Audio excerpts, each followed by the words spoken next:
நம்ம வாழ்க்கையில் சில நேரங்களில் சிலர் நம்மக்கிட்ட வந்து ஏ அவன் அப்படி, ஏ இவன் இப்படி, ஏ அவளை பற்றி உனக்கு தெரியுமா, ஏ இவளை பற்றி உனக்கு தெரியுமா அப்படின்னு ஒருத்தவங்க இல்லாதப்போ அவங்கள பற்றி நம்மக்கிட்ட சொல்கிறத கேட்டிருப்போம்.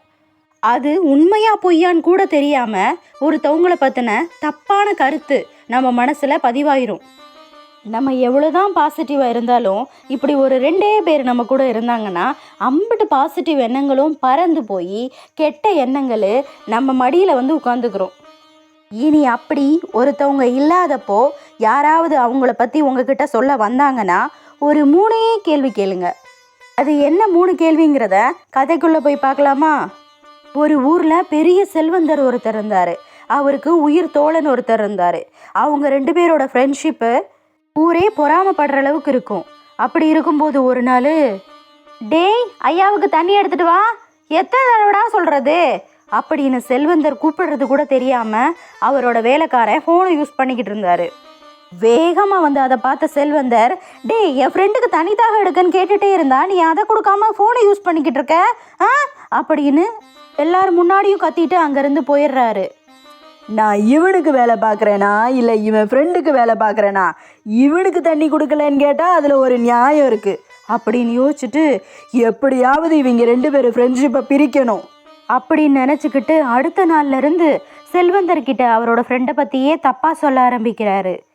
கொஞ்சம் கொஞ்சமா, ஐயா இங்கே தான் ஐயா உங்கள் ஃப்ரெண்டு உங்களை பற்றி புகழ்ந்து பேசுகிறாரு, வெளியே போனால் உங்களை பற்றி ஃபுல்லாக தப்பாக எல்லார்கிட்டேயும் சொல்கிறாருயா, உங்ககிட்ட சம்பளம் வாங்கி சாப்பிட்றேன், உங்கள் உப்பை திங்கிறேன், அந்த நன்றி கடனில் சொல்கிறேன், கொஞ்சம் அவர்கிட்ட ஜாக்கிரதையாக இருங்கய்யா, அப்புறம் உங்கள் இஷ்டம் அப்படின்னு சொல்லிக்கிட்டே இருக்க ஒரு நாள் செல்வந்தருக்கு கோவம் வந்து, டேய் இன்னும் நீ வேலைக்கு வரக்கூடாது அப்படின்னு வேலையை விட்டே நிறுத்திடுறாரு.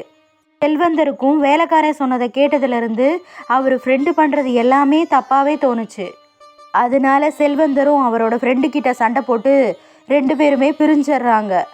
என் நண்பன் கேட்டால் உசுரை கூட தந்துடுவேன், நட்பை கற்பை போல எண்ணுவோன்னு ஊரே பார்த்து வியந்த அவங்களோட நட்பு செதறி துக்கு நூறாயிருச்சு. வேலைக்காரனுக்கு ஒரே சந்தோஷம். அப்படி இருக்கும்போது திடீர்னு ஒரு நாள் செல்வந்தரை ஒரு மாடு வேகமாக வந்து முட்டை வருது. அதை பார்த்து அவரோட உயிர் தோழன் அவரை டக்குன்னு தள்ளி விட்டுட்டு அவர் முட்டை வாங்கிக்கிறாரு.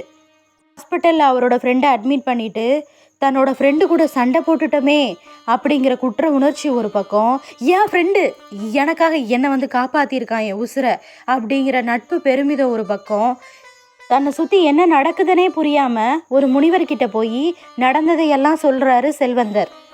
அதையெல்லாம் கேட்ட முனிவர், இனிமே யாராவது உன்கிட்ட உன்னை சுற்றி இருக்கிறவங்கள பற்றி அவங்க இல்லாதப்போ குறை சொல்கிறாங்கன்னா அவங்கக்கிட்ட இந்த 3 கேள்வி கேளு.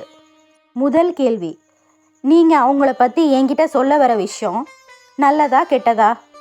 2வது கேள்வி, அது நல்லதாக இருக்கட்டும் கெட்டதாக இருக்கட்டும், அது 100% கரெக்டு தாங்கிறதுல நீங்கள் உறுதியாக இருக்கீங்கல்ல? 3வது கேள்வி, அவங்கள பற்றின நல்லதோ கெட்டதோ அது எனக்கு எந்த அளவுக்கு யூஸ்ஃபுல்லாக இருக்கும்? இந்த 3 கேள்வியை அவங்கக்கிட்ட கேட்குறதுலேருந்தே அவங்க கொஞ்சம் கூட தயங்காமல் பதில் சொல்கிறத வச்சு எது உண்மை எது பொய்ன்னு நம்மளே தெரிஞ்சுக்கலாம். ஒருத்தவங்கள பற்றின உண்மை இல்லாத விஷயங்கள் தான் பின்னாடி தைரியம் இல்லாமல் மற்றவங்க கிட்ட பேசப்படும். உண்மை இருக்கிற விஷயங்கள் தைரியமாக மற்றவங்க முன்னாடி கேள்வியாக கேட்கப்படும் அப்படின்னு நான் நினைக்கிறேன். இந்த ஸ்டோரியை பற்றி உங்கள் கருத்தை கமெண்ட்டில் சொல்லுங்கள். இந்த வீடியோவை இவ்வளவு நேரம் ரொம்ப பொறுமையாக பார்த்ததுக்கு ரொம்ப நன்றி. இந்த வீடியோ பிடிச்சிருந்தா லைக் பண்ணுங்கள், சப்ஸ்கிரைப் பண்ணுங்கள். தேங்க்ஸ் ஃபார் வாட்சிங். தேங்க்யூ.